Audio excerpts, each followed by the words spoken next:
So is it cost effective to create a net zero home? In new construction, absolutely yes. That's why Title 24 requires it, because Title 24 has to be proven cost effective, or you can't have that code go into effect. I worked on the code in '92, and that was my job, to work with the building industry elbow to elbow with computer simulations and economic evaluations to verify to the building industry satisfaction that it was cost effective. So come 2020, everybody building a new home is going to be bitching and moaning about, oh, I got to do solar and all this energy efficiency stuff.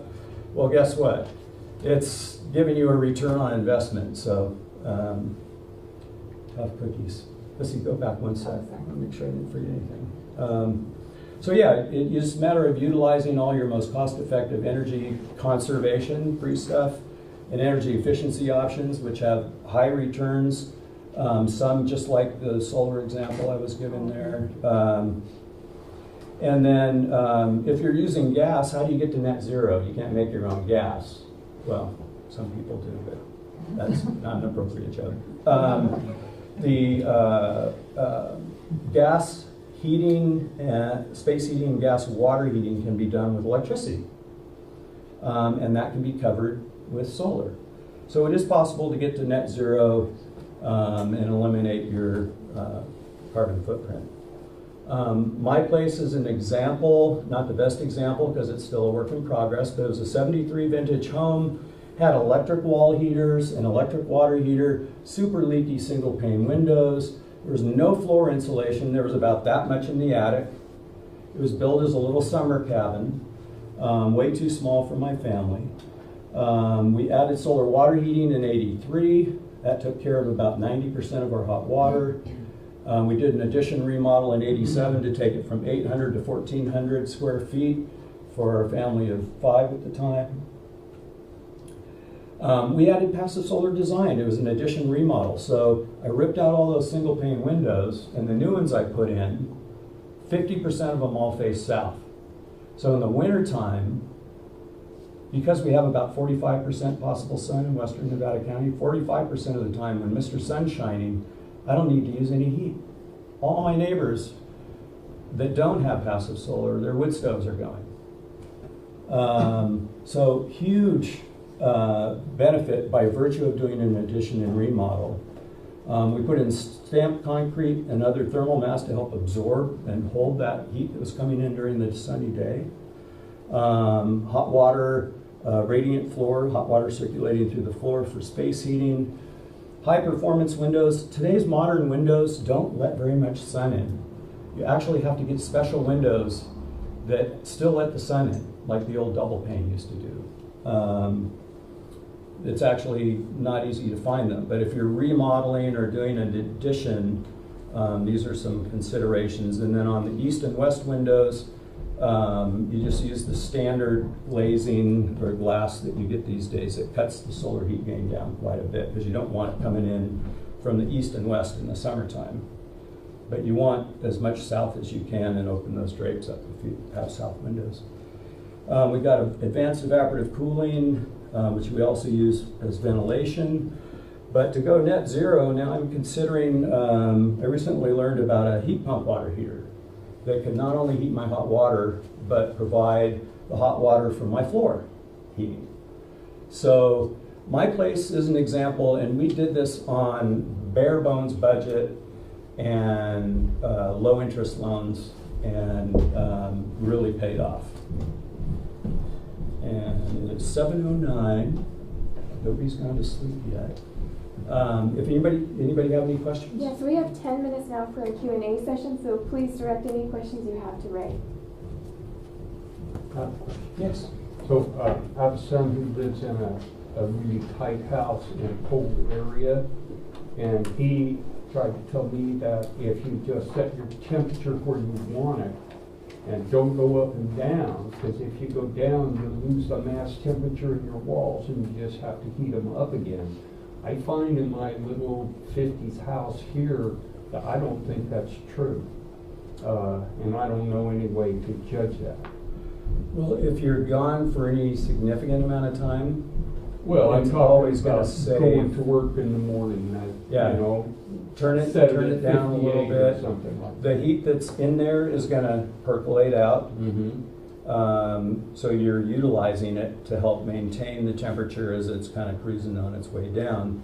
And then when it comes back on again, you're not only gonna heat the air, which happens like that, but you're also gonna reheat that mass up a little bit. So there's really no loss involved in losing a little bit out of the interior fabric of your building into the house, but you do save on keeping that temperature constant as opposed to letting it float down and then bringing it back up again. So there's net benefit. Yeah. Yeah, I think we also saw recently an HVAC contractor put in a new heat pump, and we found that it cost him more in terms of kilowatt hours and the associated cost with it to heat the home back up after 3 o'clock in the afternoon after they got home, rather than just letting his nice tight house run with his efficient heat pump. Keeping it a constant temperature all day long was more cost effective for him. Yeah.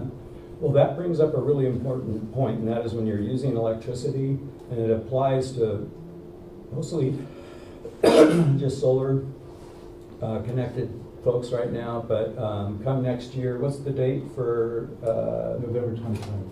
November 2020 is when everybody's going to be on a time of use rate schedule. So when you use power, it's probably going to be like, what, 4 to 9 maybe, or 3 to 8 or 4 to 9, depending on 3 to 8 or 4 to 9 is when power is going to cost you a lot of money. So in a case like that, remember that it depends, there's exceptions to every rule. You set it back during the day, you get home and crank that air conditioning up, it's going to be spinning your meter at the most expensive time of day. Not a good idea. So what you can do is use that cheaper power before that to get your house even a little cooler, so that you come home and the house is still cool, and then, you know, depends on how hot it gets outside, you can play around with it. But then come 8 or 9 o'clock, then you can turn your unit on and your house will have floated up to that point where you need to turn it on. So there's ways that you can kind of game, you know, the control of your home to minimize the cost and to use power off peak, because we could get into another situation like we had back in 2000 when I developed the Cool Roof Rebate Program as part of a statewide effort to drop the peak load. You remember the rolling blackouts and brownouts? Yep. Yeah. There were 7 of us that had millions of dollars tossed in our lap, and the governor said, 1 year, turn it around. And it was very challenging, but that was the result of not just everybody running their air conditioners at the same time, but these server farms down in San Jose were growing like bean sprouts. And that was a big factor in contributing to the overload of the grid. And now what do we have? Everybody's wanting to grow pot indoors. That's the next server farm scenario. You know, anybody growing pot, grow it outside, please. Yeah. I wanted to know more about your thoughts of the attic fans and why you they're not good.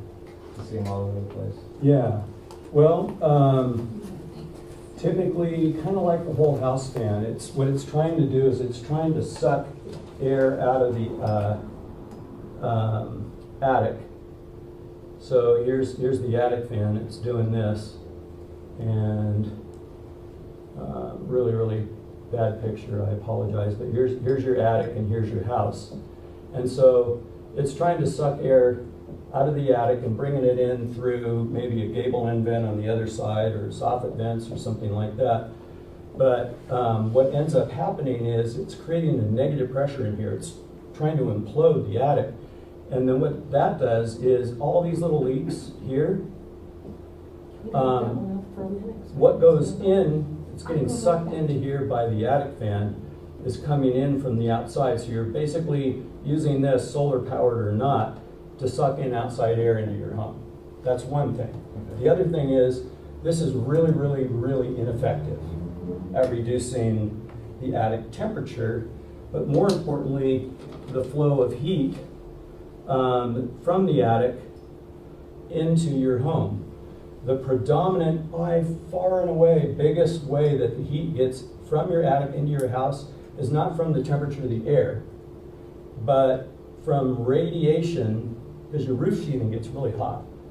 That radiates down to the attic floor. A researcher that I worked with told me an interesting story, if you can relate to this. He said, okay, I did these measurements. Here's the attic insulation. And I put a temperature sensor there. I put one up here on the roof. Sorry, I'm messing up your drawing. And I put a sensor here, going down into the insulation. I put one in the house.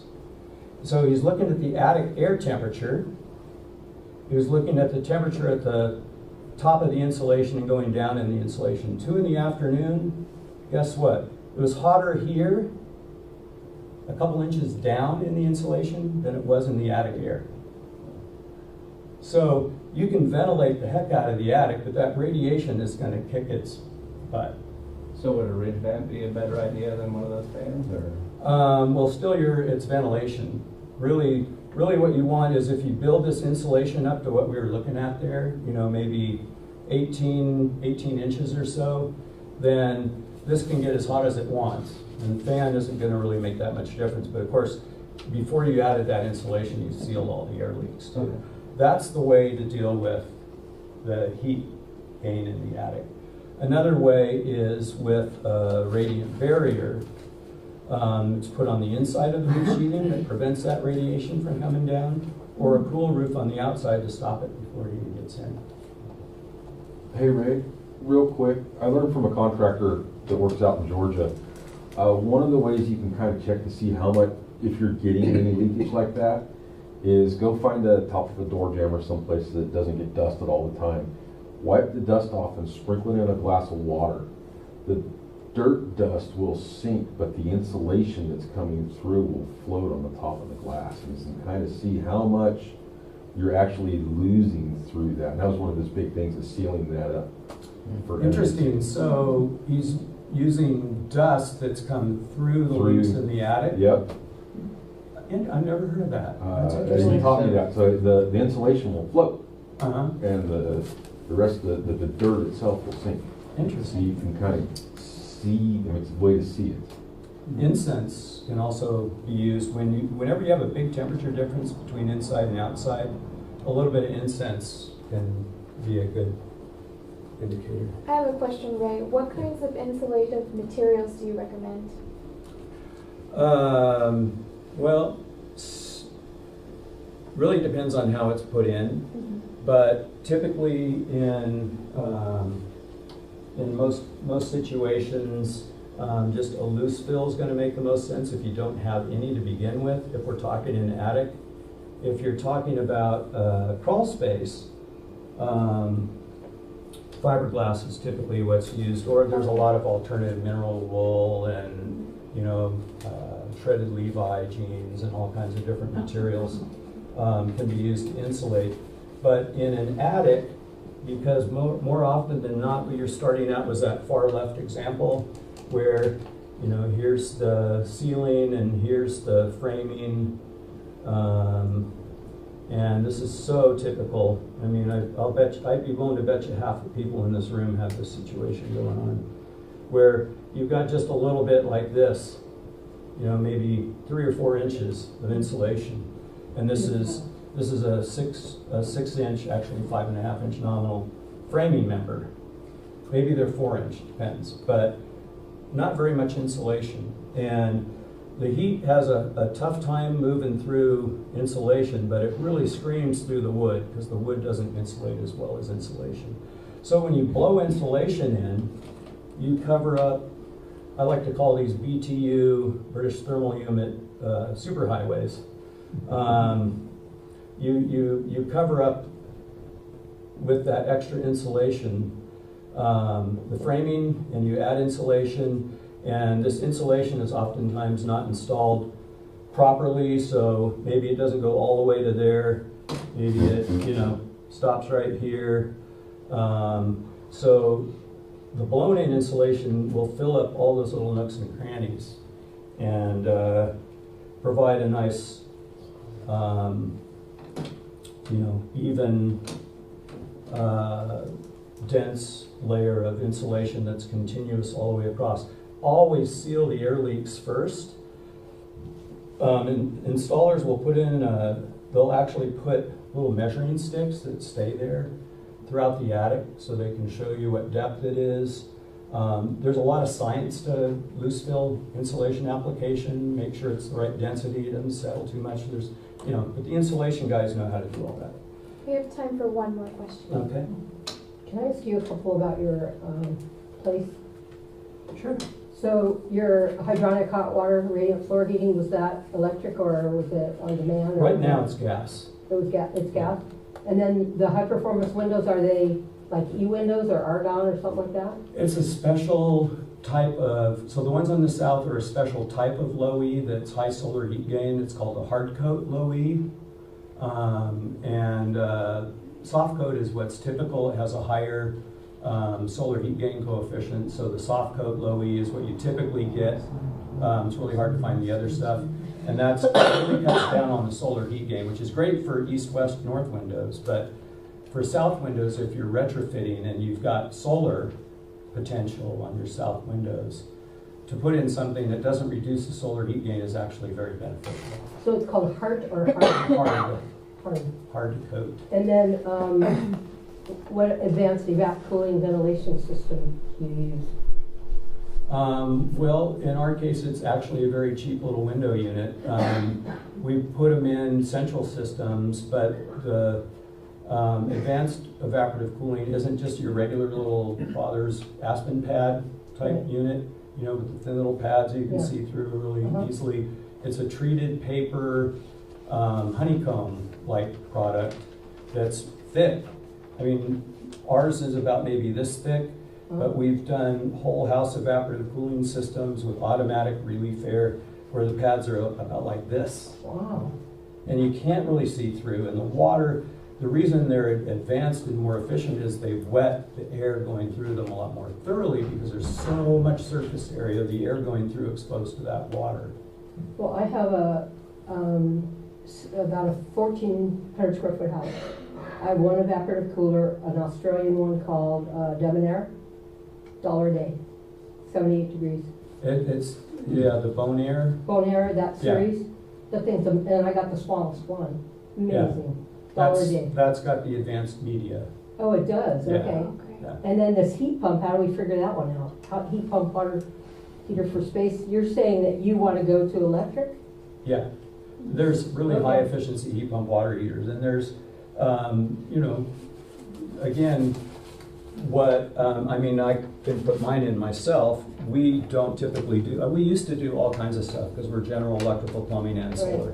But there's so little interest in a lot of this stuff, unfortunately, that we just focus on solar. But there's lots of people in the area here that not only do solar, but all kinds of advanced water heaters and heat pumps. Electric heat pumps. So don't even worry about heat pump water on-demand gas, heaters. just go for electric. Well, on-demand gas can be an option, Okay. but it depends. Thank you so much, Ray. Thanks. Give your man a little applause.